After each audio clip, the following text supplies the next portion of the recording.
ओं नमो भगवते वासुदेवाय।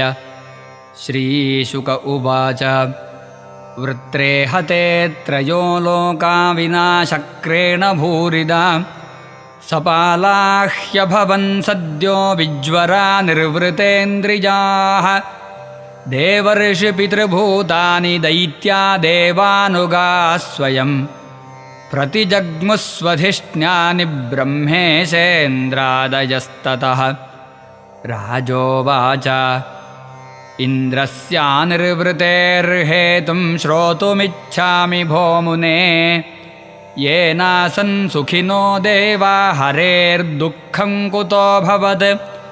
श्रीशुक उवाच वृत्रविक्रमसंविघ्नाः सर्वे देवाः सहर्षिभिः तद्वधायार्थयन्निन्द्रन्नैच्छद्भीतो बृहद्वधात्।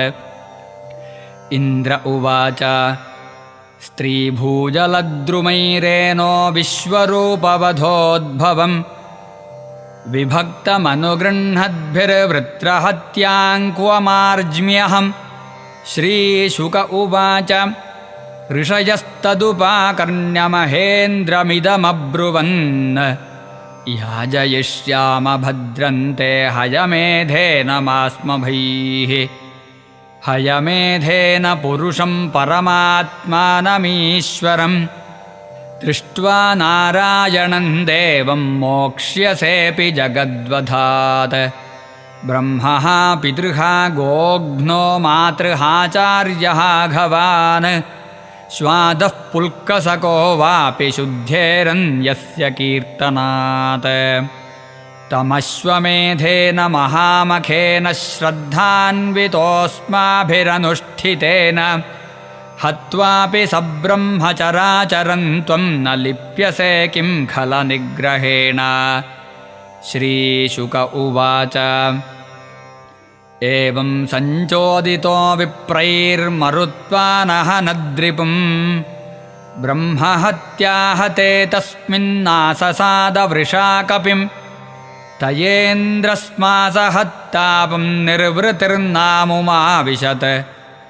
ह्रीमन्तं वाच्यतां प्राप्तं सुखयन्त्यपि नो गुणाः तान् ददर्शानुधावन्तीं चाण्डालीमिव रूपिणीं जरया वेपमानाङ्गीं यक्ष्मग्रस्तामसृक्पटाम् विकीर्यपलितान् केशांस्तिष्ठतिष्ठेति भाषिणीं मीनगन्ध्यसुगन्धेन कुर्वतीं मार्गदूषणं नभोगतो दिशः सर्वाः सहस्राक्षो विशाम्पते प्रागुदीचीन् दिशन्तूर्णं प्रविष्टो नृपमानसम्।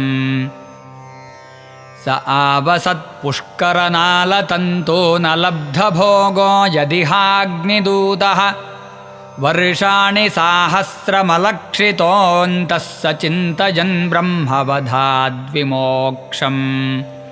तावत्त्रिणाकन्नहुषस्य शासविद्यातपोयोगबलानुभावः स सम्पदैश्वर्यमदान्धबुद्धिर्नीतस्थिरश्चाङ्गतिमिन्द्रपत्न्या ततो गतो ब्रह्मगिरोपहूतऋतम्भरध्याननिवारिताघः पापस्तु दिग्देवतया हतौ जास्तन्नाभ्यभूदवितं विष्णुपत्न्या तञ्च ब्रह्मर्षयोऽभ्येत्य हयमेधेन भारत यथावद्दीक्षयाञ्चक्रुः पुरुषाराधनेन अथेज्यमाने पुरुषे सर्वदेवमयात्मनि